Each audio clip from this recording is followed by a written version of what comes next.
seminar that's organized around entrepreneurship globally. So we have a speaker coming today, and he's going to be emphasizing on global entrepreneurship. He's going to be letting students get copies of his book, and he's going to sign it. A lot of kids can come and get photos for LinkedIn too to look professional and grow a portfolio. And this event is just really good for obtaining different sources of information about business and entrepreneurship. It's a great way for I believe business majors to learn about more about anything that has to do with business, entrepreneurship, learning how to network with other people, other companies, and possibly getting contacts that will help you in your future. I myself also want to become an entrepreneur, and I am striving to learn more and apply the things that I learn into my daily life. I think to be an entrepreneur is to challenge the status quo and innovate and come up with solutions to problems that people might not even realize exist, and kind of bridge the gap between the problems and the solutions. Well, this is a really valuable option we have as students, because normally for events like this we'd have to go out of town or order a ticket way ahead. So I think this is going to be really good as a learning experience for business students and students in general. I'm here because this is one of our biggest events on campus, and it's part of our program. I actually took his training when I first started here at GCC, so 2014 or 2015, Gary. He started the Entrepreneurial Learning Initiative because he believed that everybody should have the entrepreneurial mindset, and the community colleges across the country love Gary because he really imparts on everybody that no matter where you come from, you can succeed as long as you have the right mind to do it.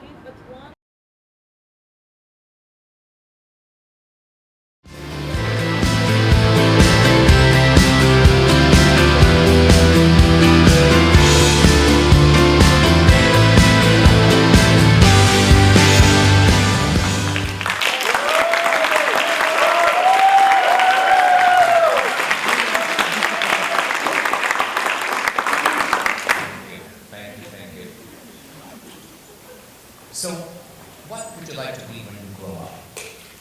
We all have heard the question, right? From our parents, from ourselves, from our superiors. What would you like to be when you grow up?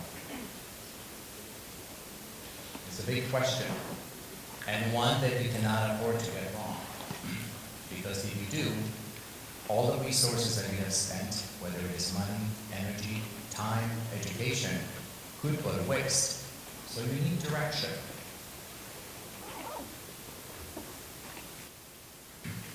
But let me ask you another question that's probably more important.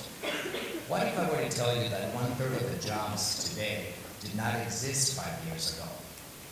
With that statistic in mind, how do you assess what career path to follow? How to best prepare to ascertain that you will have a position in the workplace? Difficult thought to think about.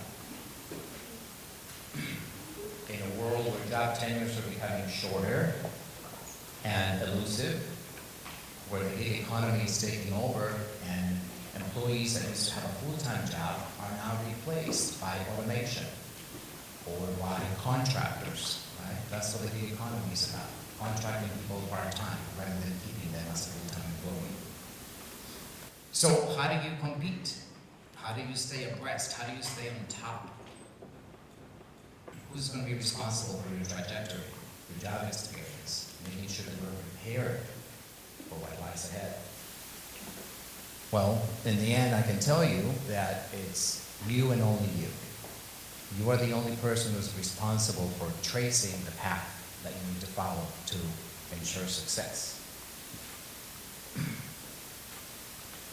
As a result of all this uncertainty that I'm talking about, and the flexibility that has become necessary for us to adapt to the changing world, the entrepreneurial mindset has become a sexy topic, as I like to say. First of all, let's define what entrepreneurship is. What is entrepreneurship, according to Harvard University? Well, it is a pursuit of opportunity without regard for resources that are currently controlled. That definition alone makes me spin my head and think about, what really does this mean? This means that it's free for all. You can go out there in the world and be whoever you want to be. This is not necessarily a business definition, but it captures the essence of what entrepreneurship is. And entrepreneurship is not just getting up one day and starting a business, although that can be. Entrepreneurship also means that it can be a social, it can be within the context of a social endeavor. Societies, if they see social ill, they can pursue entrepreneurship and find ways to fix that social ill. We also find entrepreneurship in medicine in third world countries that don't have the resources to cure illnesses. They don't have the money, they don't have the skills. In education, we see entrepreneurship as well, finding new methodology to pursue students into following their career path.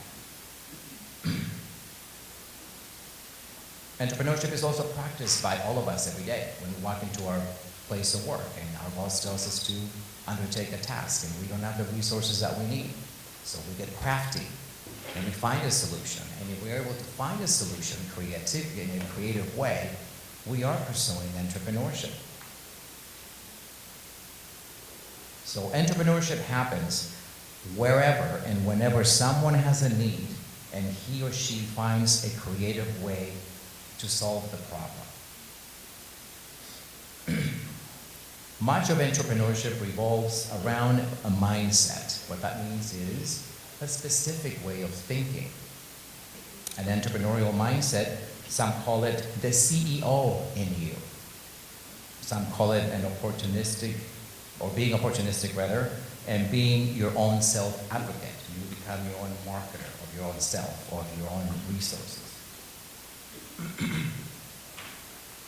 So that's the definition of entrepreneurship. I'm sorry, I should have brought that up earlier. But most importantly, entrepreneurship is taking responsibility for your own life and for your own situation, navigating through uncertainty and the unknown, right? And doing it proactively, not waiting for someone to come and lend you a hand or pat you on the back and say, oh, you are so great. Just get up and do it. Don't ask for permission, don't wait for it. Whatever dreams you have, whatever passion that's driving you, get up and do it. That's entrepreneurship. When it comes to the entrepreneurial mindset, our speaker today, Gary Schoeniger, has been at the center of this conversation. As CEO of the Entrepreneurial Learning Initiative, Gary has lectured and trained around the world. Just this year, he has hosted 24 events. He has visited 17 different states and has visited multiple continents, as you can see on the map. His best-selling book, Who Owns the Ice House, you can see on the screen, written along with Pulitzer Prize nominee Clifton Tolbert, is one of the leading texts in teaching entrepreneurship. Ellie's Ice House training program has been featured at the United Nations General Assembly, at the Papal Council for Peace of Justice at the Vatican, the European Commission, and the US State Department. It is also used here at Lincoln College in our entrepreneurship classes, which we do offer. My name is Rafael Cardona. I'm an instructor of business here at the college, and we are very fortunate to have Gary here with us today. He will introduce us to the 8 lessons outlined in his textbook. And those lessons have to do with empowering people that may be displaced, that may be the underdog, if you will. How does the underdog climb up and manage to stay focused on achieving their dreams despite all of the challenges that lie ahead? But before I introduce Gary, I would like to quickly thank our sponsors, the usual, GTL, the Global Trade and Logistics Consortium, who may be here with us today, ASGCC, the California Community Colleges, ACOCRC, and our very own club, the Entrepreneurs Alliance. I hope that some of you, or all of you, have heard of the Entrepreneurs Alliance. And to learn a little bit more about it, I would like to ask the current president of the club, Luisana Mendoza, to step up here and give us 2 minutes of her time and tell us about the club. Luisana?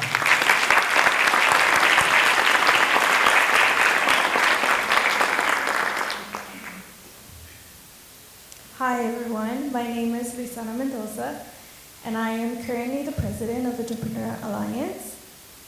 Our club has the pleasure of working with different cultures that bring different perspectives into the projects that we start working on. Having different perspectives helps us understand the different ideas and different thoughts that they have. We also have individuals with different ages, from young adults to older adults, that come together and put in their thought, and we take action from their different perspectives. We unite together in a classroom to make ideas into a reality. Our club members have different academic backgrounds, such as business administration, accounting, and marketing, and many more. Even though we have different career paths, we bring each other together for the same ambition of striving for more. All of our students want to start their own business, and some of them already have their own. And we use entrepreneurship skills to apply that and what we are learning in GCC also. We have the pleasure to compete in the National Association of Community College and be in the top 8 winners. We also have the opportunity to work with Glendale Community College and work on their website. And we currently are still working with GCC. We also will be looking for students to internship with NASDAQ stock market. The future is bright for students. We are here to grow, gain experience, and learn to become entrepreneurship in room 223 in the library at 1220 to 120. Thank you.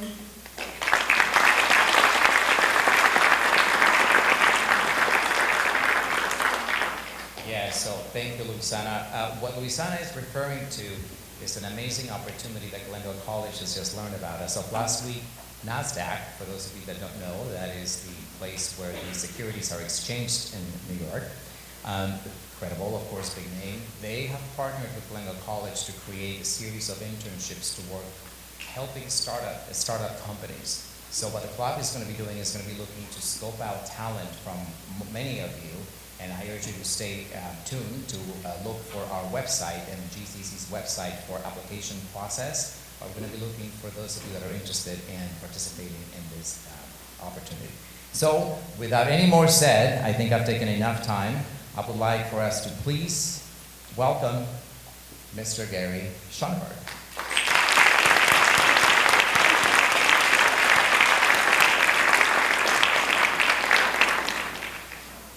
Good afternoon.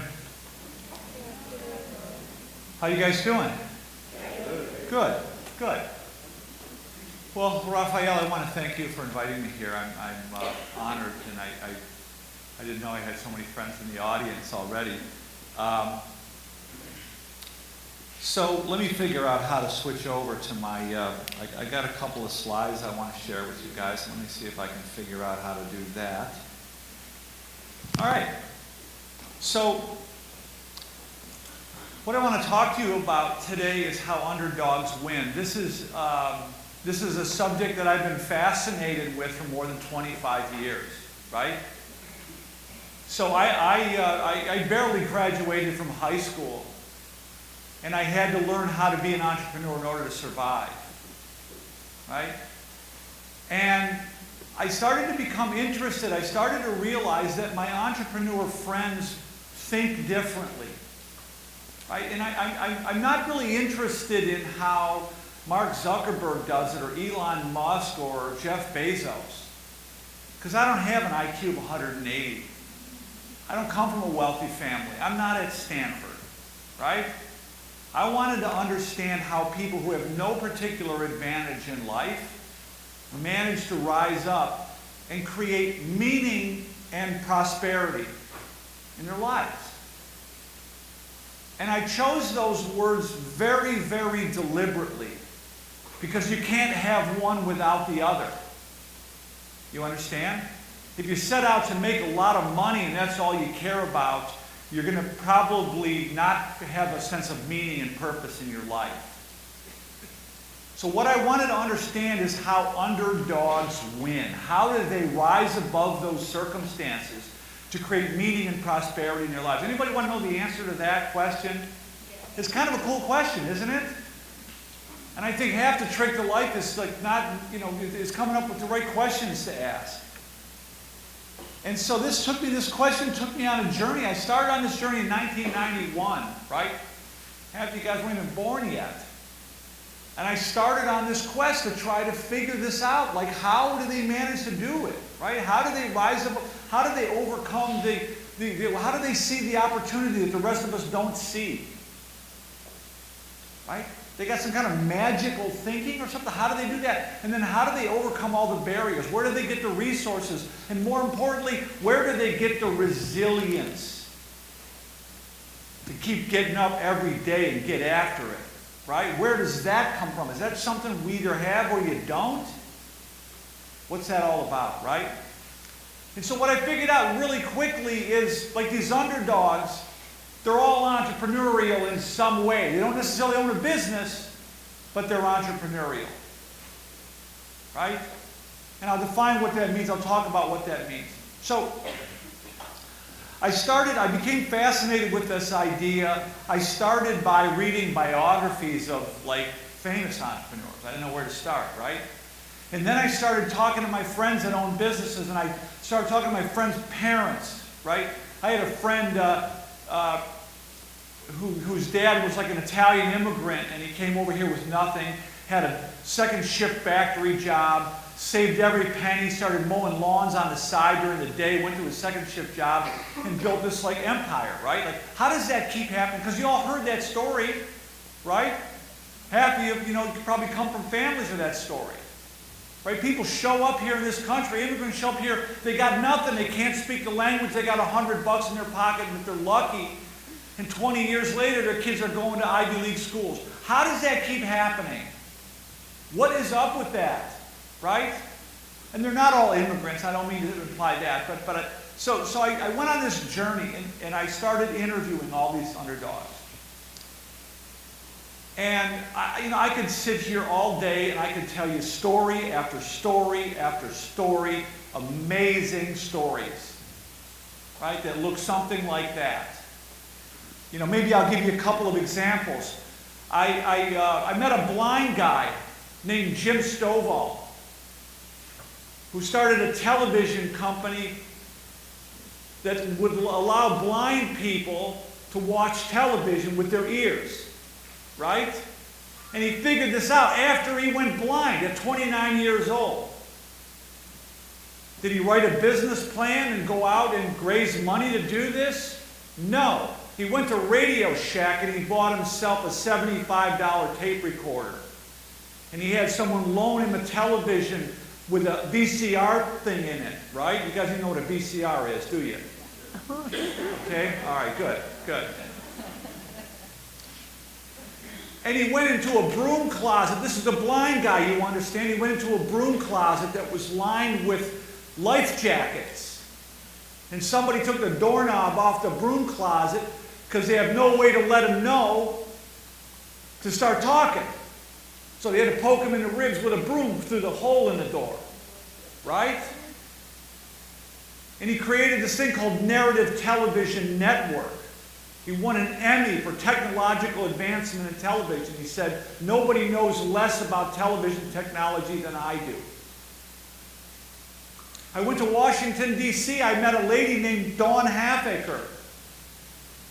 She's a West Point graduate, an Army captain. She was in a Humvee in Iraq in 2004, took a direct hit from an RPG. She woke up in a hospital. Her dad's sitting there. She woke up from a coma. She had no idea what had happened. She had no idea all her colleagues that were in that were in that Humvee were killed. She had no idea that her arm was severed. Her right arm was gone at the shoulder, right? And she woke up from a coma. She said, like, my God, what am I going to do with the rest of my life? And she felt compelled to stay connected to the mission, that she couldn't go back onto the battlefield with just one arm. So how can I protect soldiers on the battlefield? She came up with a way to make sure that blood loss, like cauterization techniques, got to the front lines and saved soldiers' life. She started with a laptop in one arm at her kitchen table to try to solve a problem that would help other people. Right? I recently met a guy named Frank Mugwegwe. I met him in Johannesburg in South Africa. Frank was homeless. Homeless in Johannesburg is a little bit different from being homeless in the United States, just saying. Right? He said every morning he got up at 4 o'clock and went out looking for jobs, couldn't find the jobs. The jobs aren't there, the jobs aren't there.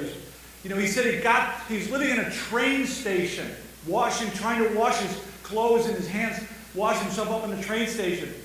And he said it got so bad that he would eat by walking around waiting for the sidewalk cafe people to get up and walk away from their food, and he would eat whatever left on the plate before the busboy came and took it away.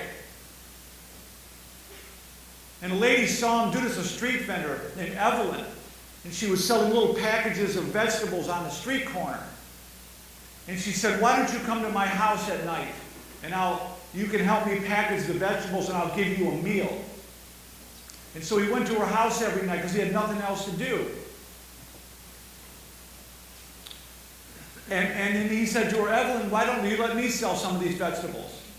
And she said, "Okay, here's a package of vegetables. Now you go stand on the corner, whatever corner you can find, and then you come back tonight and we'll settle up." And that's what he did. And after a couple of weeks of doing that, he said, "Evelyn, why don't we put some fruit in with the vegetables?" And she said, No, don't do that, don't do that. I know what I'm doing here. I've been doing this a long time, don't do that. And he went and bought some fruit and put some fruit in with the vegetables, went down the corner and put the fruit in with the vegetables, and all of a sudden he's out selling everybody. Right? He said he went to the library every night so he could learn something. He went to the library homeless every night. The librarian noticed him after a while. He's filthy dirty, living in a train station. And the librarian said to him, "What are you doing here?" He said, "I'm trying to educate myself. I got to be useful at something. I got to be good at something." The librarian got him a scholarship to college, and Frank became the vice president of Deutsche Bank in South Africa. Right? So I can tell you story after story after story. These unlikely entrepreneurs, they're everywhere. They're in every community. There's probably one sitting next to you. Right? They're not driving Ferraris. They're not living in McMansions. They're not making headlines every day. But they're in every community. I want to tell you about one entrepreneur that I came across that kind of struck my... So I was in Tulsa, Oklahoma. I met this guy named Clifton Talbert. By now you understand he's the co-author of our book. And I met him by accident. I was in Tulsa and somebody said, "Hey, while you're here, you should go interview this guy." And I got him on the phone and I said, "Hi, Mr. Talbert, I'm doing a research project for the Cisco Entrepreneur Institute. I'm only in Tulsa today. Could I come to your office and do a 2-hour long-form interview with you about entrepreneurial mindset?" And he said, "Yeah, okay, come on by 3:30, something like that." So I showed up with a film crew at 3:30 in the afternoon, about 2 hours notice, and this was back in like 2008. We had clamshells. You couldn't Google search someone on the fly. You guys don't even know what a clamshell is, do you? Right? So I show up in Clifton's office with a film crew. And I sat him down, I got the camera set up, I got him to sign a talent release, He said to me, who are you again, and what did I agree to? I said, "We're doing this research for the Cisco Entrepreneur Institute." And he said, "Okay." I got him set up in the corner. I said, "Mr. Talbert, how did you learn how to think like an entrepreneur?" See, at the time, I didn't know that he was a founder all I knew was that he was one of the founders of the Stairmaster exercise. You all know what that is, right? The Stairmaster machines in the gym? He was one of the founders of that. That's all I knew. I didn't know he was a Pulitzer nominee. I didn't know he had written 12 books, one of which was a major motion picture. I didn't know he had owned banks. I didn't know he was on the board of J.P. Chase Morgan. All I knew, he was the founder of a company that you all know about. I said, how did you learn how to become an entrepreneur? I'll never forget this as long as I live. You know, he said to me, he kind of looked off in the middle distance and he said, long before this word entrepreneur became popular, the concept still existed.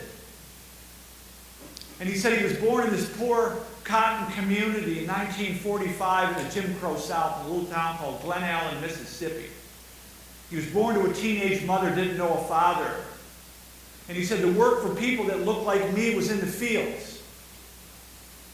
And he said Mr. Walter's field truck came at 6 o'clock. That was the expected way of life.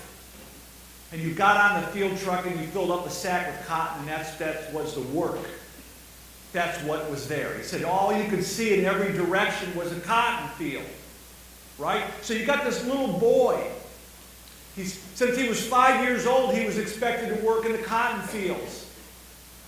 He was a little boy. And he said, when I was 13, I was picking and chopping cotton. And he pulled this picture out of a shoebox and he said, this is the man that taught me how to think like an entrepreneur. The psychologist Carl Jung said this. He said, what you most need to find, you're going to find it where you least want to look. Right?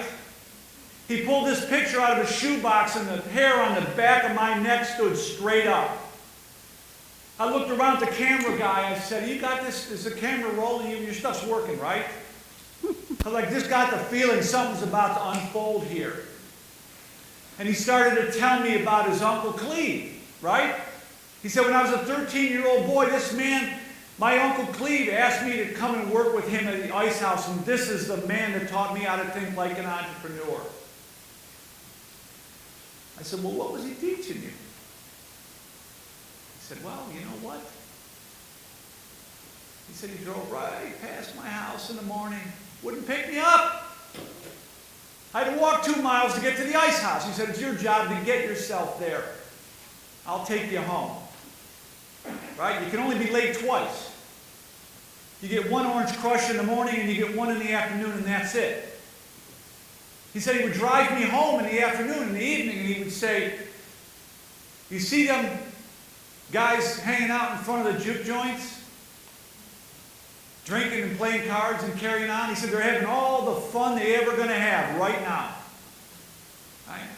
He said he would drive me past the cotton fields and he would say, there's no future there for you because there's no thought required of you.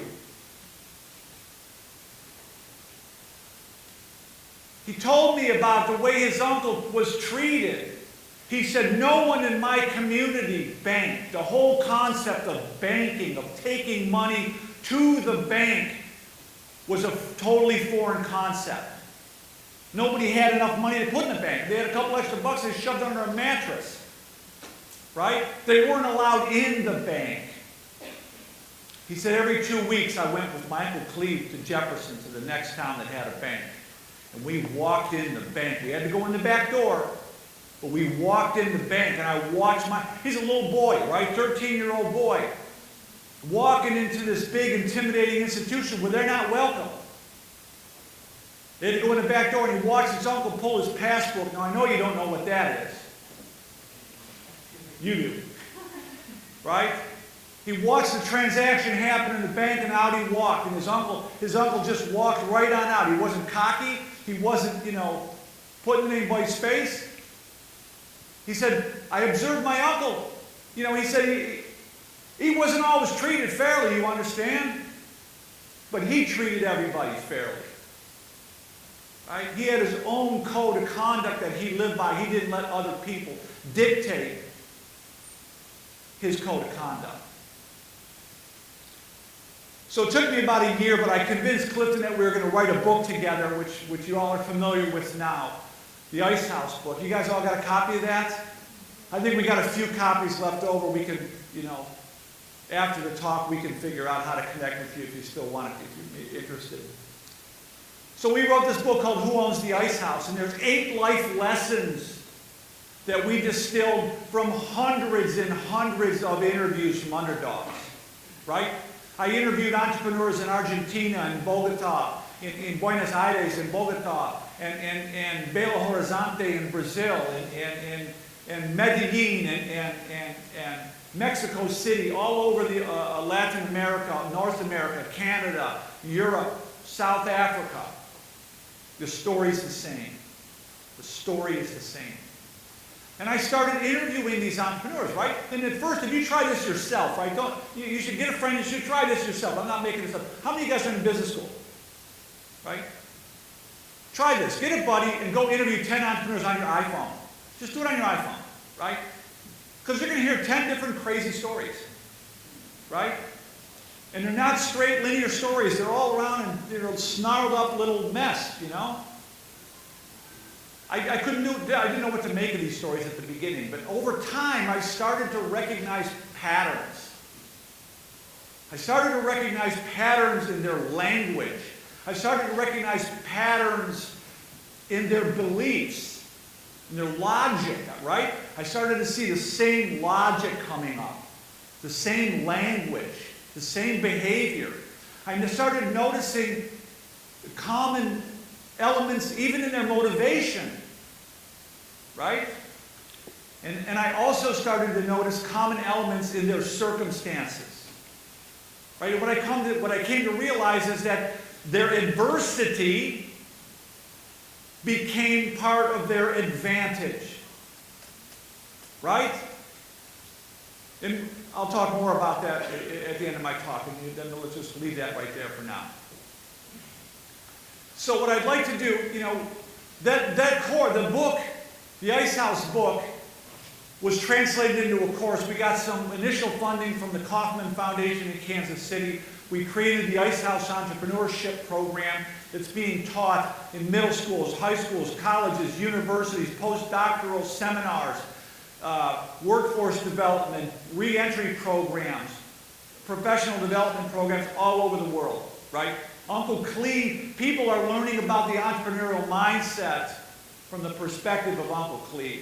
So what I'd like to do, if you guys will hang with me, I want to kind of walk you through the 8 life lessons. You guys up for that? Okay. So I'm going to tell you, these are 8 life lessons. They're told in the book through the story of one man, right? But what I'm telling you is these are observations that kept reoccurring over and over and over across hundreds of interviews. So let's go. The first thing you'll notice when you interview an entrepreneur is they'll start to articulate some kind of a compelling goal.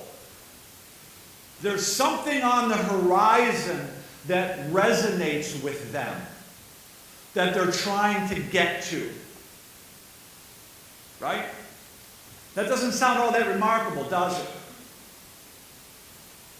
It's only remarkable when I ask you, how many of you have a compelling goal? How many of you have a goal that gets you out of bed at 6 o'clock in the morning on a Sunday to get after it? How many of you have a compelling goal that you just can't let it go? You're always thinking about it. You're always trying to figure out how to move the ball 1 inch down the road. Right? If you want to understand why entrepreneurs behave the way they do, all you got to do is ask them about the goal they're pursuing and find out the nature of their relationship to that goal, and you'll understand their behavior. It has very little to nothing to do with their personality traits, right? These are the great lessons of social psychology. But here's a little fun fact I'll leave you with, and I'm going to give you some homework, right? If I were you, I'd find a little journal or a moleskin or something. I'd find some time today before you lay your head down tonight and take a few minutes and start writing with your heart, not with your head, about the future you're trying to create for yourself. Start to think about what is it you are aiming for. Because if it's just a good job, that ain't compelling. Sorry. Right? What kind of life do you want to live while you're here on this earth? And how are you going to contribute? I found a study that showed they looked at hundreds of people that have gotten themselves out of poverty in a single generation. You know what was the single common denominator? This is the work of oh God, what's the guy's name? The Stanford guy. Who's the Stanford prison experiment guy? Philip Zimbardo, right? It's a time paradox. The single common denominator for people that have gotten themselves out of poverty in one generation is what? It's a future positive time orientation, right?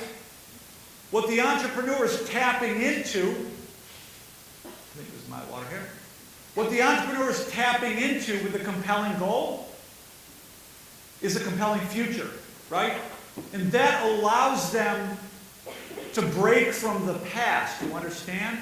Because the way your mind works is it reaches into your memory to make predictions about moving forward.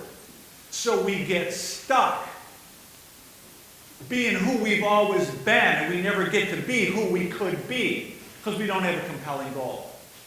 That make sense? Okay? So spend some time thinking about what's in your heart. What is it you want to make happen with your time on earth? And don't spend any time thinking about the how or what could go wrong or what resources you're going to need or any of that. That'll come. And it's interesting because your brain will start to figure it out while you're sleeping or mowing the grass.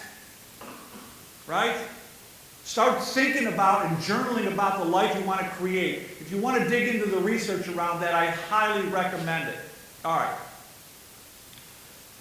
My point with the Thoreau quote is this. If you want to create the life you imagine, you've got to start by imagining the life you want to create. Right? So the second thing we noticed about the entrepreneurs is they tend to look at problems as potential opportunities. Right? That seems really simple, doesn't it? What do most of us see problems as? Pardon me? What most of us see problems as is something to be avoided. Right? That ain't my problem. That's not my job description. The entrepreneur has the exact opposite perspective. Every time they see a problem, a frustration, or an unmet need, they start thinking about, if I have that problem, do other people have that problem? How can we fix that problem? How can we solve it? Right? This is so simple. It's a simple secret. It's hanging out right in front of you and you can't see it. Right? Why can't we see it? Because we're trying to get our own needs met. We're trying to get through school. We're trying to study for the next exam. We're trying to pay the bills. We're trying to, take care of our families and our children and whatever. I get it. I'm as guilty of that as anyone. It never occurs to us to start thinking about, what do other people need? And look, I don't care if you got a job at McDonald's, you got a job working at Subway, where they put a uniform on you and they're telling you, here's the script, stick to it. They don't own your mind. Stick to the script. You can still engage your mind. If this was your sub shop, how would you be doing it better? What can you do to make this sandwich better? Certainly you can figure out how to make a better sandwich than that, and maybe, just maybe, on Saturday morning, you can make 25 sub-sandwiches, really good sub-sandwiches. Right? Like the sub-sandwich that you put some research into, that you went around and looked at, what's the best doggone sandwich I can find? Start asking your friends about your friends and relatives and your aunts and uncles, and like, what's the best sandwich you ever ate? You put some effort into it. And you make 25 of those sandwiches, you put them in a cooler, and you go sell them at a Saturday morning market and see what happens. Right? That's how it happens. They're looking at every single problem or frustration or unmet need as a potential opportunity. It's just a different way of looking at the world. If you're not looking for problems to solve, you're going to trip over 5 opportunities every single day of your life. The third thing we observed in these entrepreneurs is there's a bias, there's sort of like a tendency to act. They learn by doing, right? They don't sit down and plan then I can tell you about the data here, but here's a news flash, and the business guys in here are going to run me out of here on a rail in a second. But the entrepreneurs, they're not writing business plans. I'm sorry, they're not. Right? They just don't spend much time writing business plans. And that's just not true of the underdogs. I've looked at research that shows that Inc. 500 companies, founders there aren't writing business plans either, right?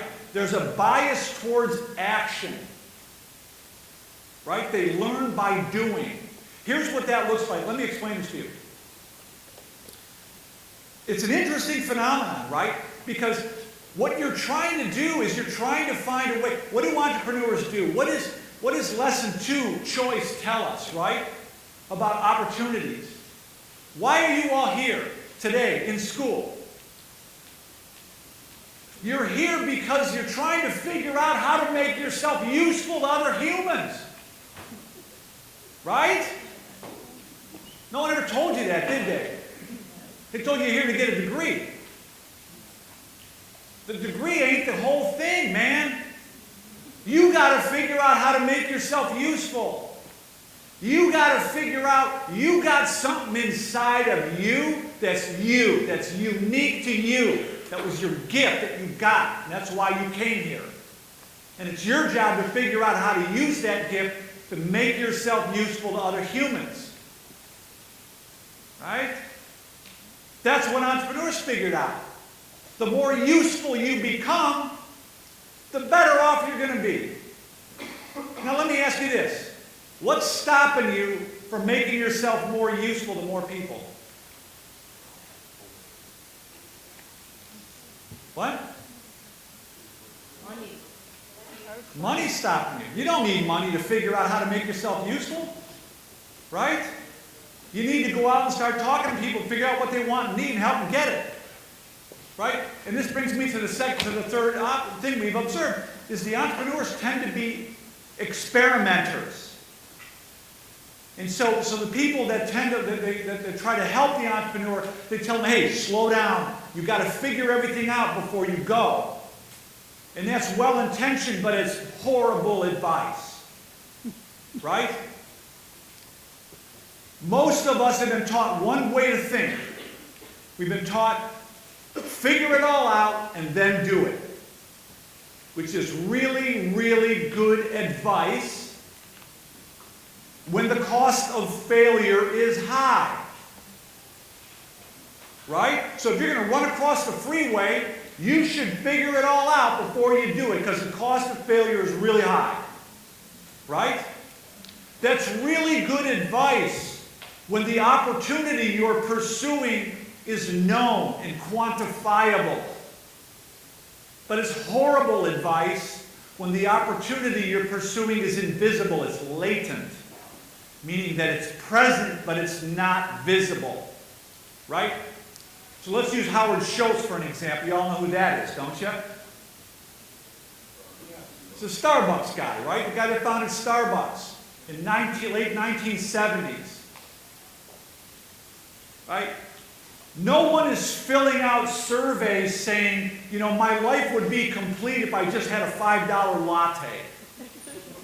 And if you asked anyone on the street if they would pay $5 for a latte, they would have told you absolutely not.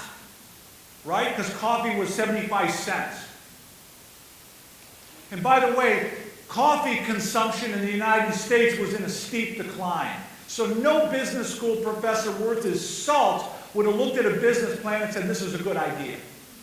The data did not exist.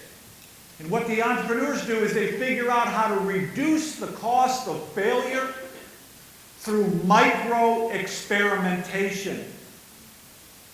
They're always trying things in little ways, like I just said. Wrap up 25 sub sandwiches and put them in a cooler and try to sell them on a Saturday morning. See if you can come home with $300 or $400. You guys think you can do that? Hello? Right? All right. So the fourth thing we observed in the entrepreneurs is they're always learning. Clifton told me Uncle Cleve had a 4th grade education. But he was always learning. He had books in his 1947 International Harvester pickup truck. He would drive to the next town to talk to the Jewish merchant.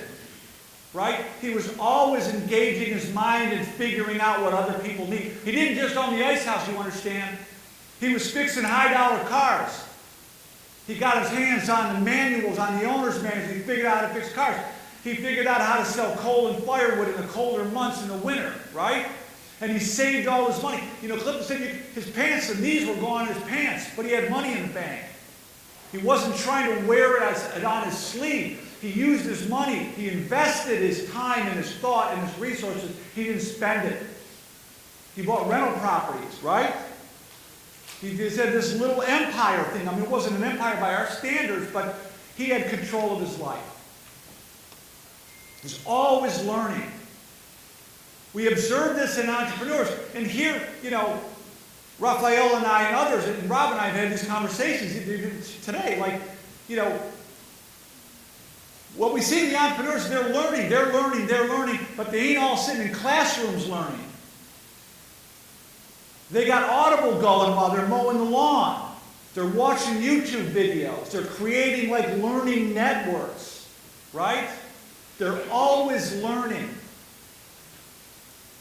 You know, I heard this guy say this, Naval Ravikant. I would follow him on Twitter if I were you. You know, he said, a couple thousand years ago, knowledge was rare before the printing press. You would sit at the feet of wise people and they would impart their knowledge upon you. Right? The desire to learn was strong and the knowledge was rare. Well, now the knowledge is free and everywhere. What we've lost is the desire to learn. Right? What we see in the entrepreneurs, they're learning machines. You all got supercomputers in your pocket. You know, we're wasting it away on social media and Candy Crush and whatnot, right? So I just talked about this a minute ago. Again, you know, Uncle Cleve had money in the bank. And what we see in the entrepreneurs, they understand something very profound. Right? The difference between spending and investing. There's a book that was written in 1776 called The Wealth of Nations. It was written at the dawn of the Industrial Revolution by a guy named Adam Smith. He's a Scottish moral philosopher. And he said something to the effect of this: the laborer keeps himself indentured to the master because he spends his discretionary income on ornamental things. Right? I think that's a really profound statement. And what entrepreneurs realize is that the difference between investing and spending, here's what it breaks down to. Do you want to look rich or do you want to be rich? Because those two things are pulling you in each different direction.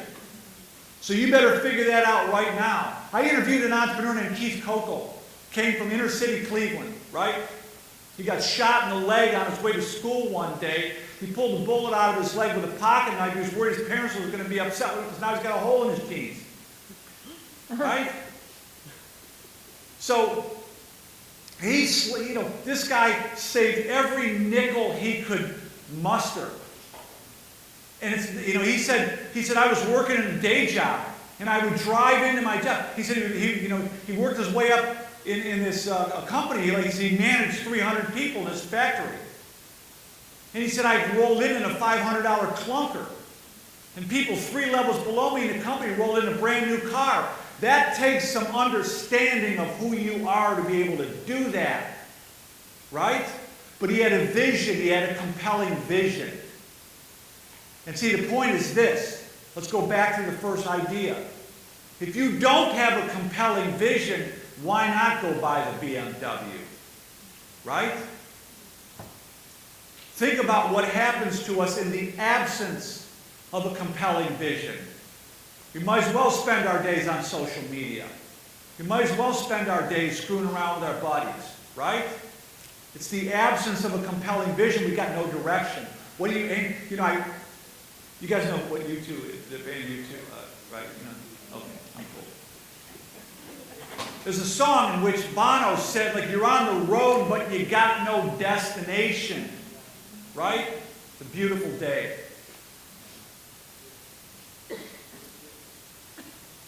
Another thing that we observed in the entrepreneur is that they tend to be reliable. They tend to show up and do what they say they're going to do when they say they're going to do it, and maybe do a little bit more than you might expect. Right? And in business we call this branding, and a lot of us think branding is putting some BS smokescreen website out there to make us look all flashy and cool. Right? That doesn't work anymore. You got to deliver. It's your reputation that matters, right? But I think of it like this. Here's what I want you to understand. Like, when you live and work and learn in an environment where someone is constantly telling you what to do, when to do it, how to do it, where to do it, and why to do it, the dog ate my homework is a perfectly natural response to that. When you feel like you're controlled by others, the excuses pop up like weeds. In that condition. But when you're being entrepreneurial and you understand it's up to you to make yourself useful to other humans, that goes out the window. It has nothing to do with your character. It has everything to do with the situation, right? So think of it like this. The idea of branding is really about manufacturing luck. Right? Here's how to build your luck manufacturing machine. There's 4 kinds of luck, according to Naval Ravikant. The first kind of luck is random luck. You're walking down the street, you find a $20 bill. Good for you. Totally random. Second kind of luck is hustle luck. You're out there talking to people, you're trying things, right? You're experimenting, you're having conversations, you're out there shaking the trees, and every once in a while an apple falls off the tree. That's called hustle luck. The third kind of luck is when you start to develop expertise in the domain, and then you are able to see opportunities other people can't see, right? And the fourth kind of luck is reputational luck. That people start bringing opportunities to you because they know you're not going to screw them. They know you're going to deliver. They know you can be counted upon. Right? In 1987, I started my first real business by knocking on doors with a borrowed ladder on the roof of my car. Who thinks that's a good idea? No one. Right? I offered to clean the leaves out of people's gutters. In 12 years, I was doing $5 million in revenue. Did I see that when I began? No. I just had enough common sense to develop a reputation to do what I said I was going to do. The other thing we notice from the entrepreneurs, here's a quick lesson in sociology, right? A lot of the way we learn about how the world works and where we fit in is through this process called socialization. Right? We learn by observing and imitating the people around us. And then our mindset causes us to continue that by constantly surrounding ourselves with people that think and act just like we do. Right? Isaac Newton said this, a mindset in motion stays in motion until it's acted upon by an outside force. Isaac Newton didn't really say that, I said it. But the point is, surround yourself with people that are more successful than you, and that's going to make you damned uncomfortable. It's free and available to anybody out there, but you won't do it because you're intimidated, right? What the entrepreneur, every successful company has a board of advisors, right? Like, why don't you go out and build yourself to a board of advisors? Find 3 people who are more successful than you, that are kind of living the kind of life you want to be living, and ask them. Go buy them a ham salad sandwich and ask them for some advice, and maybe you can count on from time to time for some pointers. You'd be surprised how these people will go out of their way to help you, but you won't ask them. That's a free resource that's available to everybody in this community. Everybody, it's totally free. The last thing I'll talk about this morning that we saw in the entrepreneurs is they just don't give up. And what I hear over and over and over from these entrepreneurs and what it came down to is I just refuse to give up. Right? Now, why is that? Is that some genetic predisposition? No. It has to do with the goal they're pursuing is so compelling they won't let it go. Right?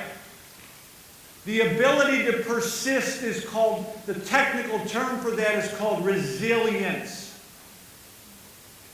Resilience comes from something psychologists call an optimistic explanatory style.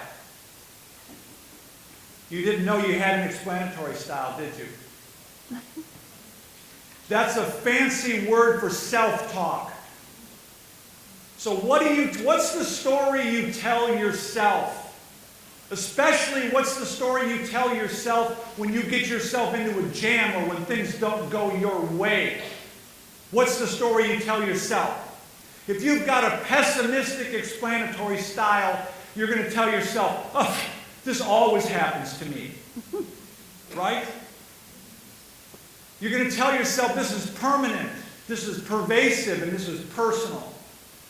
A person with an optimistic explanatory style is telling themselves, this is fixable, this is temporary, this is local. I can figure out how to fix this. Right? Now I want to come back to something I said in the beginning. What we know from the empirical research is that people who learn to optimistically interpret adversity become healthier, happier, and stronger than people who have never suffered adversity in the first place. Let that sink in. Adversity becomes the advantage, right? If we learn to optimistically interpret it as such. So that's the 8 life lessons. I'd like to leave some time for Q&A. If you guys got some questions, I'll hang around. But I just want to wrap up. I got 2 things I want to say. This is sort of the essence, this is the core belief of the entrepreneur. And most of them don't even know they have this belief. This is a deeply held, mostly unconscious, taken for granted belief or assumption or expectation. It's my responsibility to figure out how to make myself useful to other humans. And by doing that, I empower myself. That's really the essence of the message from Uncle Cleve. It's hot, and everybody needs ice. Right? So, I got one last idea I want to leave you guys with this afternoon. Right? You're in school, you're hoping to get a degree and get out of here and get out into life and get after it, right? But the world is changing. As Rafael said in his opening comments, like, your learning has just begun. Like, you think, you know, you've been trained to think that learning is a one-time event that starts in kindergarten and ends when you're 22 or 25 or whatever years old, right? As Rafael was saying, the durability of your usefulness is maybe a couple of years. And you can't keep coming back here over and over again. You've got to figure out how to learn. You've got to figure out how to unlearn and relearn on your own. That's the only way you're going to adapt and thrive in the 21st century.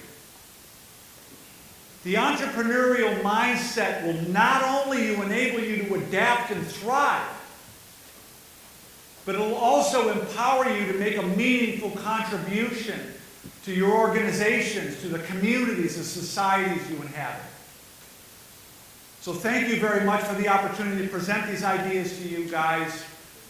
I am happy to hang around and talk to you afterwards. Rafael, thank you very much.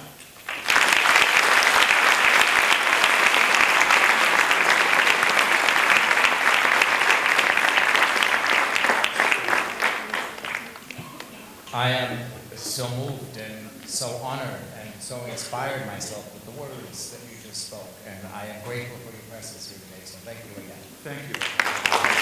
Thank you. like to open the forum for questions, and if you have questions, please raise your hand and we'll bring the mic over to you. Rob? So raise your hand if you have questions.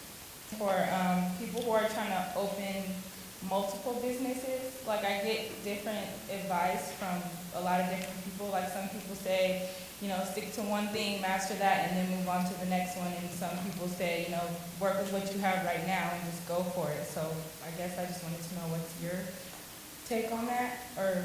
So I don't know how you start multiple businesses at once. That's incomprehensible to me, because it takes such a deep dive and concentration and focus. But I do agree with the sentiment, start where you are with what you have and who you know and get going. So here's the point, and thank you for that wonderful question. Here's the point. If you want to start a business, you don't need money to start a business. You don't need money to start a business. You don't need money to figure out how to make yourself useful. You don't need a Stanford MBA. You don't need venture capital. You don't need to be a creative genius. You don't even need a good idea. And now the business guys really want to throw me out of here. Right? Who thinks gutter cleaning is a good idea? No one. Right? Now you do, because I just told you it turned into $5 million.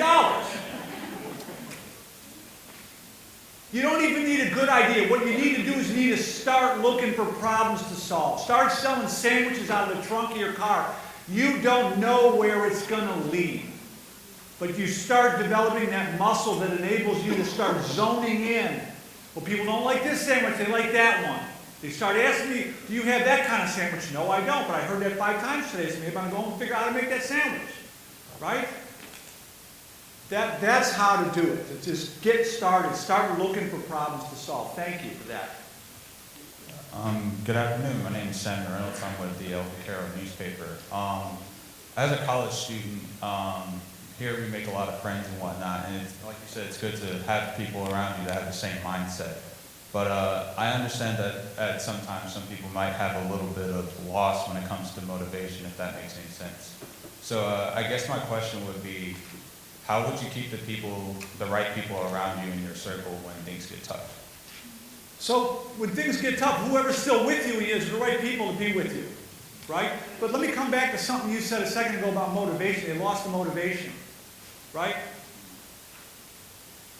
Let me tell you about this word, this concept. And I would encourage you all to Google search this. It's called learned helplessness. Right? It's the belief that nothing I can do matters. And so when people lose motivation, they lost motivation because they don't think they have the ability, they don't have the efficacy or the agency to make that thing happen. Or they don't care enough about the goal. The goal isn't compelling enough. Right? If if somebody said, hey Gary, I want you to be an MBA coach. It's like, yeah, sorry. Well, you can make a lot of money. Sorry. I'm not interested in that. It's just not compelling to me, right? But there's another component of it. In order to keep me on this long, arduous path, I got to see people who come from similar or worse circumstances succeeding in that domain. For the love of God, for the business school professors in here, please stop using Mark Zuckerberg and Elon Musk as exemplars of entrepreneurship. Right? Yeah, right on, man. Right? So I got to see people who come from similar or worse circumstances who are making it happen. And that's where I get the motivation. Thank you for the question.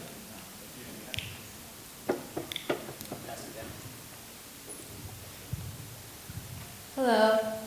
I wanted to ask, how do you respond to naysayers? And, when you were going through your fair share of struggles, how was that like for you? I want to ask because I'm sure there's people in the audience who may have in mind to be an entrepreneur or to start their own business, but I, as an entrepreneur, know that there's a lot of negativity that comes with that role. So I wanted to know, how do you respond to that? So I'm going to come back to the compelling goal. Like if the goal is compelling, you know, we all talk about, you know, what happens to a human when the challenge that you face exceeds your skill level. You become very anxious, right? And if the challenge is too great, it'll just crush you, shut you down. But what no one else is talking about is what about the challenge when your skill exceeds the challenge? When you're trapped in a situation, or you feel like you're trapped in a situation where you know you're capable of more. Like, that also creates anxiety or boredom, right? So the trick is, in my view, is to start pursuing a compelling goal. It doesn't have to be to change the world. You know, I'm going to give you guys, here's a little inside tip. My boys are 27 and 29. They hear me preach this all their lives. Here's the takeaway I want to give you guys. Set a goal for yourself to earn $10,000 in a side hustle, in a separate bank account, so the money doesn't just disappear in your life, right? You give yourself, you know, I don't care how long it takes, maybe $5,000 a year, whatever. Go figure out how to make yourself useful on the side somewhere where you can accumulate $10,000. It'll change your life forever. It'll change the way you look at the world. It'll change the way you look at yourself. It'll change your understanding. It'll make you a better employee. It'll just change everything. Anyone in here can do it. But your point is, you're going to run into a lot of challenge along the way. Here's the thing. You need the challenge in order to grow. Without the challenge, you're not going to grow. That's everywhere in nature, right? The challenge is absolutely essential. But here's the other thing.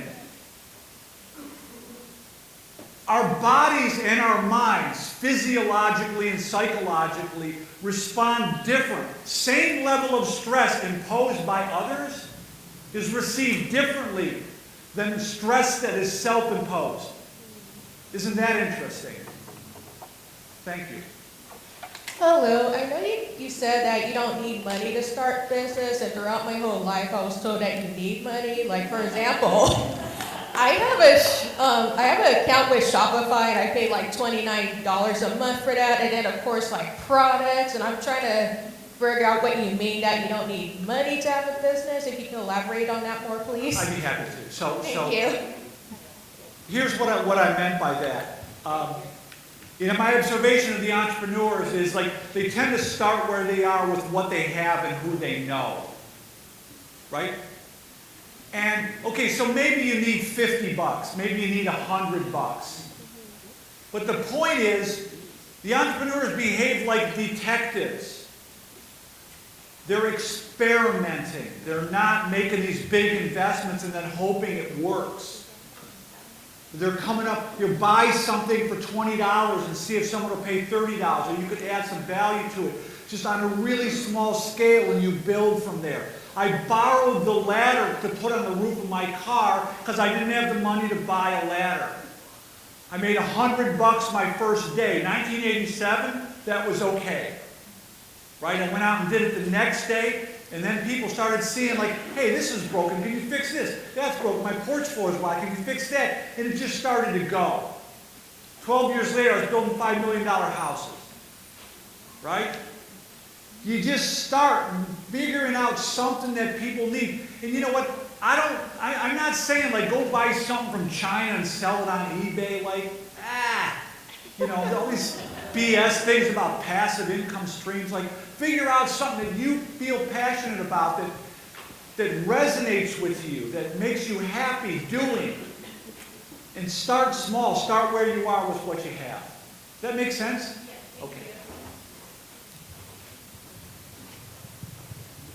Hi, thank you for coming here and shaking everybody's minds. My question is like, adult mature person changing career wants to do entrepreneurship and business.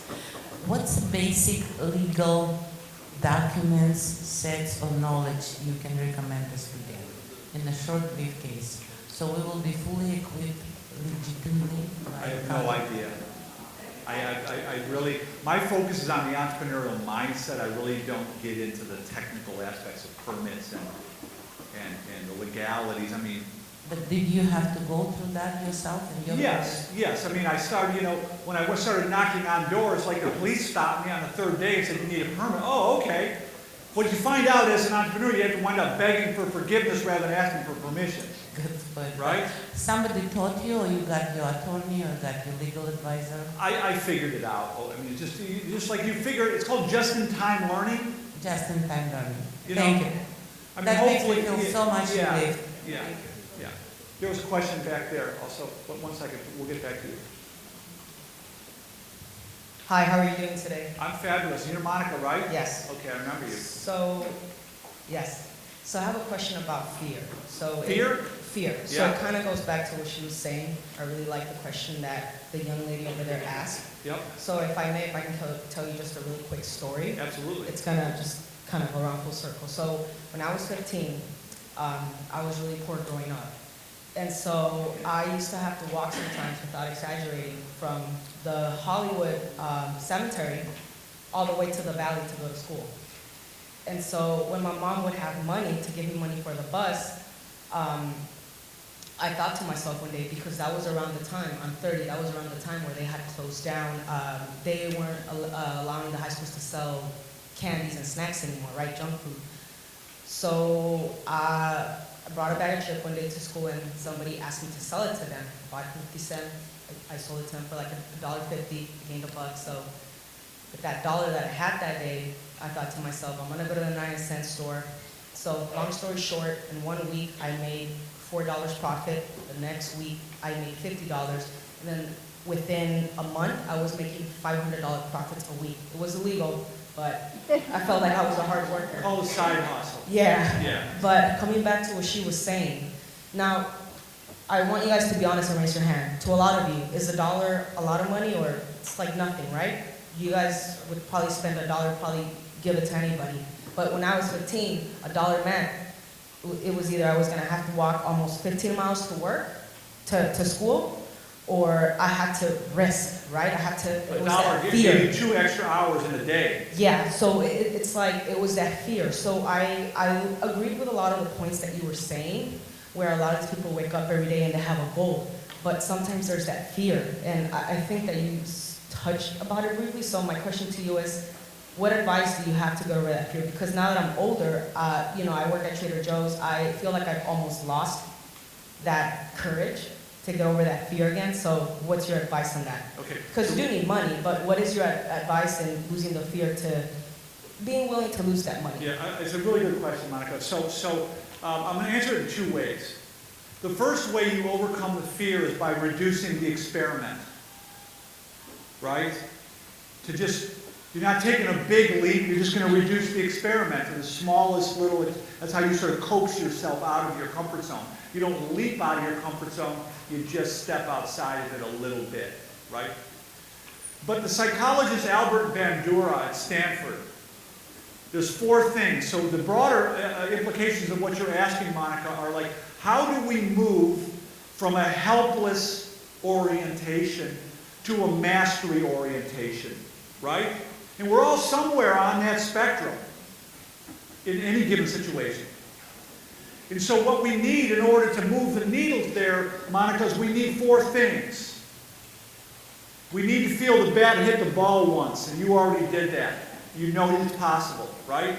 The second thing we need is we need mentors, someone believing in us, right? I talked about that. The third thing we need is we need to see relatable social models. So you got to surround yourself with people that are doing it, right? And the fourth thing we need is the ability to manage our emotions, to self-regulate the fear and suppress the fear, right? The fear never goes away. You've got to learn how to subordinate an impulse to a higher value. That's what separates us from animals, right?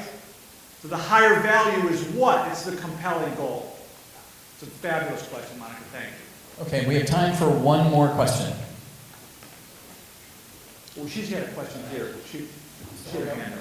Here you go. Thank you. My name is Jeannie, and Jeannie. I want to give you a bow to thank you very much because you gave me a fresh breath air on an area that I was stuck. I want to ask, with the support of my oldest son and I'm the leader, he's, the entrepreneur, I'm just helping. Yeah. He gives to the community of the neighborhood, and he takes what little $2, $5 on cutting hair, which is $30, $40 in shops, and he helps his friends in the neighborhood. So setting up a bank account, putting that little amount and starting would help him negotiate away. He can see it. It becomes, that bank account becomes like the monitor that shows him that he's getting somewhere. How can I guide him on a mentor as far as in that area of that kind of business? I wouldn't do that. I would find him mentors that are a couple steps up. Help him find an older mentor that's got a couple steps ahead, that'll help him. Okay. That'll bring him up. Okay. Right? That's where he's stuck. Yeah. But he does it on weekends for his friends. But he's on the way. He's got the idea, right? Okay. What I want your son to understand is like what this could be. Yes. Right? That's it. Thank you, Jeannie. Thank you.